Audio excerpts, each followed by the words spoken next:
ಮಧ್ಯಪ್ರಾಚ್ಯದಲ್ಲಿ ಪರಿಸ್ಥಿತಿ ಈಗ ರಣರಂಗವಾಗಿದೆ. ಇಸ್ರೇಲ್ ಮತ್ತು ಇರಾನ್ನ ನಡುವೆ ಕ್ಷಣದಿಂದ ಕ್ಷಣಕ್ಕೆ ಪರಿಸ್ಥಿತಿ ವಿಷಮಗೊಳ್ತಾ ಇದೆ. ಇದರ ಎಫೆಕ್ಟ್ ಭಾರತಕ್ಕೂ ಕೂಡ ತಟ್ಟುವಂತಹ ಸಾಧ್ಯತೆ ಇದೆ. ಜಾಗತಿಕ ಮಟ್ಟದಲ್ಲಿ ಈ ಎರಡು ದೇಶಗಳ ನಡುವೆ ನಡೀತಾ ಇರುವಂತಹ ಸಂಘರ್ಷ ಇದೆಯಲ್ಲ, ಅದು ಮತ್ತಷ್ಟು ಟೆನ್ಷನ್ ಅನ್ನು ಜಾಸ್ತಿ ಮಾಡ್ತಾ ಇದೆ. ಇರಾನ್ ಇಸ್ರೇಲ್ ವಾರ್ನ ಎಫೆಕ್ಟ್ ತೈಲ ಮಾರುಕಟ್ಟೆಯಲ್ಲಿ ಅಲ್ಲೋಲ ಕಲ್ಲೋಲ ಸೃಷ್ಟಿಯಾಗಿದೆ. ರಾಜ್ಯದಲ್ಲಿ ಅಡುಗೆ ಎಣ್ಣೆಯ ಬೆಲೆ ಇದ್ದಕ್ಕಿದ್ದ ಹಾಗೆ ಜಂಪ್ ಆಗಿದೆ. ಕಾರಣ ಯುದ್ಧದ ಎಫೆಕ್ಟ್. ಶನಿವಾರದಿಂದಲೇ ಎಲ್ಲ ಅಡುಗೆ ಎಣ್ಣೆಯ ಬೆಲೆ ಹೆಚ್ಚಳವಾಗುತ್ತೆ ಎನ್ನುವಂತಹ ಮಾಹಿತಿ ಇದೆ. ಅಡುಗೆ ಎಣ್ಣೆ ಪ್ರತಿ ಲೀಟರ್ಗೆ 3 ರಿಂದ 4 ರೂಪಾಯಿ ಹೈಕ್ ಆಗ್ಬೋದಂತೆ. ಯುದ್ಧ ಮುಂದುವರೆದಿದ್ದೇ ಆದರೆ ಲೀಟರ್ಗೆ 30 ರಿಂದ 40 ರೂಪಾಯಿ ಏರಿಕೆ ಆಗುವಂತಹ ಸಾಧ್ಯತೆ ಇದೆ. ನಾಟ್ ಓನ್ಲಿ ಕುಕ್ಕಿಂಗ್ ಆಯಿಲ್, ಈ ಪೆಟ್ರೋಲ್ ಆಗಿರಬಹುದು, ಡೀಸೆಲ್ ಆಗಿರಬಹುದು, ಅದರ ಬೆಲೆ ಕೂಡ ಏರಿಕೆ ಆಗುವಂತಹ ಸಾಧ್ಯತೆ ಇದೆ. ಹಾಗಾಗಿಯೇ ಈ ಎರಡೂ ದೇಶಗಳ ಯುದ್ಧ ಈಗ ಜಾಗತಿಕ ಮಟ್ಟದಲ್ಲಿ ಮತ್ತಷ್ಟು ತಲ್ಲಣಕ್ಕೂ ಕೂಡ ಕಾರಣವಾಗ್ತಾ ಇದೆ. ಮುಖ್ಯವಾಗಿ ಈ ಅಡುಗೆ ಎಣ್ಣೆ ಪ್ರತಿ ಲೀಟರ್ಗೆ 3 ರಿಂದ 4 ರೂಪಾಯಿ ಏರಿಕೆ ಆಗೋ ಚಾನ್ಸಸ್ ಇದೆ. ಒಂದು ವೇಳೆ ಇರಾನ್ ಮತ್ತು ಇಸ್ರೇಲ್ ನಡುವಿನ ಈ ವಾರ್ ಏನಿದೆ, ಈ ಸಂಘರ್ಷ ಏನಿದೆ, ಇದು ಮತ್ತಷ್ಟು ಪೀಕಿಗೆ ಹೋದರೆ, ಮತ್ತಷ್ಟು ದೊಡ್ಡ ಮಟ್ಟದಲ್ಲಾದರೆ ಈ ಕುಕ್ಕಿಂಗ್ ರೇಟ್ ಏನಿದೆ ಅದು ಮತ್ತಷ್ಟು ಜಂಪ್ ಆಗಬಹುದು ಅನ್ನುವಂತಹ ಮಾತುಗಳು ಕೂಡ ಕೇಳಿ ಬರ್ತಾ ಇದೆ. ಹತ್ತತ್ರ 30 ರಿಂದ 40 ರೂಪಾಯಿಗೆ ಏರಿಕೆ ಆದರೂ ಕೂಡ ಆಶ್ಚರ್ಯ ಪಡುವಂಗಿಲ್ಲ ಅಂಥೇಳಿ ತಜ್ಞರು ಹೇಳ್ತಾ ಇದ್ದಾರೆ. ಹಾಗಾದರೆ ಸದ್ಯಕ್ಕೆ ಅಡುಗೆ ಎಣ್ಣೆಯ ಬೆಲೆ ಎಷ್ಟಿದೆ, ಈ ರೇಟ್ ಜಂಪ್ ಆದರೆ ಎಷ್ಟಾಗುತ್ತೆ, ಎಲ್ಲದರ ಡೀಟೇಲ್ಸನ್ನು ನಿಮ್ಮ ಮುಂದೆ ಇಡ್ತಾ ಹೋಗ್ತೀವಿ. ಸನ್ಫ್ಲವರ್ ಆಯಿಲ್ ಹಿಂದಿನ ದರ ಎಷ್ಟಿತ್ತು? 1 ಲೀಟ್ರಿಗೆ 139 ರೂಪಾಯಿ ಇತ್ತು. ಈಗ ಇರಾನ್ ಇಸ್ರೇಲ್ ವಾರ್ ಆಗ್ತಾ ಇದೆ. 3 ರಿಂದ 4 ರೂಪಾಯಿ ರೇಟ್ ಜಾಸ್ತಿ ಆದರೂ ಅದು 141 ರೂಪಾಯಿಗೆ ಏರಿಕೆ ಆಗಿದೆ. ಹಿಂದಿನ ದರ 139 ರೂಪಾಯಿ, ಇವತ್ತಿನ ಬೆಲೆ 141 ರೂಪಾಯಿ ಇರುವಂಥದ್ದು.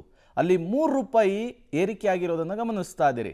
ಇನ್ನು ಗೋಲ್ಡ್ ವಿನ್ನರ್ ಹಿಂದಿನ ದರ 142 ರೂಪಾಯಿ ಇತ್ತು. ಇವತ್ತಿನ ರೇಟ್ ಎಷ್ಟು? 145. ಇಲ್ಲೂ ಕೂಡ 3 ರೂಪಾಯಿ ಏರಿಕೆ ಆಗಿರುವಂತಹದ್ದನ್ನು ನೀವು ಗಮನಿಸ್ತಾ ಇದ್ದೀರಿ. ಅದರ ಜೊತೆಗೇನೆ ರುಚಿ ಗೋಲ್ಡ್ ಹಿಂದಿನ ದರ 110 ರೂಪಾಯಿ ಇತ್ತು. ಇಂದಿನ ಬೆಲೆ 112 ರೂಪಾಯಿ ಆಗಿದೆ. 2 ರೂಪಾಯಿ ಏರಿಕೆ ಆಗಿರುವುದನ್ನು ನೀವು ಗಮನಿಸ್ತಾ ಇದ್ದೀರಿ.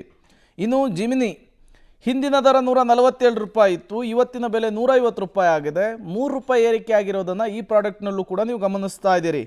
ಫ್ರೀಡಮ್ ಸನ್ಫ್ಲವರ್ ಆಯಿಲ್ ಹಿಂದಿನ ದರ 137 ರೂಪಾಯಿ ಇತ್ತು ಪರ್ ಲೀಟರ್. ಈಗ ಅದು 141 ರೂಪಾಯಿಗೆ ಏರಿಕೆ ಆಗಿದೆ. ಇಲ್ಲಿ 4 ರೂಪಾಯಿ ರೈಸ್ ಆಗಿರೋದನ್ನು ನೀವು ಗಮನಿಸ್ತಾ ಇದ್ದೀರಿ. ಇನ್ನು ದೀಪದ ಎಣ್ಣೆ, ಕೆಲವರು ಹರಳೆಣ್ಣೆ ಅಂತ ಕೂಡ ಕರೀತಾರೆ, ಇದಕ್ಕೆ ಹಿಂದಿನ ದರ 111 ರೂಪಾಯಿ ಇತ್ತು.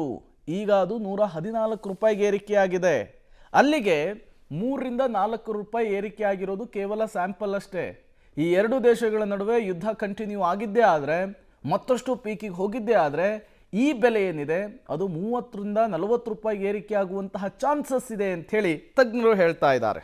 ಇರಾನು ಮತ್ತು ಇಸ್ರೇಲ್ ಯುದ್ಧದ ಪರಿಣಾಮ ಈಗಾಗಲೇ ಆಯಲ್ಲು ಅದು ಯುದ್ಧ ಸ್ಟಾರ್ಟ್ ಆದ ತಕ್ಷಣ ಲೀಟರ್ಗೆ 3 ರೂಪಾಯಿ ಜಾಸ್ತಿ ಆಗಿದೆ. ಇದು ಇನ್ನೂ ಹೆಚ್ಚಿಗೆ ಆಗೋ ಸಂಭವ ಇದೆ. 3 ರೂಪಾಯಿ ಜಾಸ್ತಿ ಆಗಿರೋದು ಯಾವ ಮಟ್ಟಕ್ಕೆ ಹೋಗಂತ ಹೇಳಕ್ ಬರಲ್ಲ, ತುಂಬಾ ಜಾಸ್ತಿ ಆಗಿದೆ, ಹೈಕ್ ಆಗ್ಬೋದು ಮೇಡಮ್. 141 ರೂಪಾಯಿ ಇದ್ದಿದ್ದು ಆಯಲ್ಲು, ಎಲ್ಲ ಆಯಲ್ಲು ಕೂಡ 3 ರೂಪಾಯಿ ಲೀಟರ್ಗೆ ಜಾಸ್ತಿ ಆಗಿದೆ. ಅಂದ್ರೆ ಸನ್ಪ್ಯೂರು, ಗೋಲ್ಡ್ ವಿನ್ನರು, ರುಚಿ ಗೋಲ್ಡು, ಜೆಮಿನಿ, ಫ್ರೀಡಮ್ಮು ಎಲ್ಲ ಆಯಲ್ಲು 3 ಲೀಟರ್ಗೆ 3 ರೂಪಾಯಿ ಜಾಸ್ತಿ ಆಗಿದೆ. ದೀಪದ ಆಯಲ್ಲು ಒಳಗೊಂಡಂತೆ 3 ರೂಪಾಯಿ ಜಾಸ್ತಿ ಆಗಿದೆ. ಅದು ಇನ್ನೂ ಮುಂದಿನ ದಿನಗಳಲ್ಲಿ ದೊಡ್ಡ ಮಟ್ಟದಲ್ಲಿ ಜಾಸ್ತಿ ಆಗುತ್ತೆ ಮೇಡಮ್. ಅಲ್ಲ, ಇಸ್ರೇಲು ಕಚ್ಚಾ ವಸ್ತುಗಳು ಇಸ್ರೇಲಿಂದ ಕ್ರೂಡ್ ಆಲ್ ಬಂದು ಇಲ್ಲಿಗೆ ಡಂಪ್ ಆಗಿ ಇದಾಗೋದು, ಅದು ಈಗ ಯುದ್ಧ ನಡೀತಾ ಇರೋದ್ರಿಂದ ಒಂದು ಪ್ರಾಬ್ಲಮ್ ಆಗ್ತಾ ಇರೋದು. ದೊಡ್ಡ ಮಟ್ಟದಲ್ಲಿ ಆಯಲ್ಲು ಮತ್ತು ಹೋಟ್ಲಿಗೆ ಮಧ್ಯಮ ವರ್ಗದವ್ರಿಗೆ ಎಲ್ಲರಿಗೂ ಡಿಫ್ರೆನ್ಸ್ ಇದು ಪ್ರಾಬ್ಲಮ್ ಆಗುತ್ತೆ. ಜಗತ್ತಿನ ಯಾವುದೇ ದೇಶಗಳ ನಡುವೆ ಯುದ್ಧದ ಸನ್ನಿವೇಶ ಸೃಷ್ಟಿಯಾದರೆ ಅದರ ಪರಿಣಾಮ ಬೇರೆ ಬೇರೆ ದೇಶಗಳಿಗೂ ಕೂಡ ತಟ್ಟುತ್ತೆ. ಈ ಹಿಂದೆ ರಷ್ಯಾ ಉಕ್ರೇನ್ ಯುದ್ಧ ಶುರುವಾದಂತಹ ಸಂದರ್ಭದಲ್ಲೂ ಕೂಡ ನಮ್ಮ ದೇಶದಲ್ಲಿ ಈ ಡೀಸೆಲ್ ಪೆಟ್ರೋಲ್ನ ರೇಟ್ನ ಜಂಪ್ ಆಗಿತ್ತು. ಈಗ ಮತ್ತೊಮ್ಮೆ ಇಸ್ರೇಲ್ ಇರಾನ್ ಯುದ್ಧದ ಸನ್ನಿವೇಶದ ಸಂದರ್ಭದಲ್ಲಿ ಕುಕ್ಕಿಂಗ್ ಆಯಿಲ್ನ ರೇಟ್ ಜಾಸ್ತಿ ಆಗುವಂತಹ ಸಾಧ್ಯತೆ ಇದೆ ಅಂತ ಹೇಳ್ತಾ ಇದ್ದಾರೆ.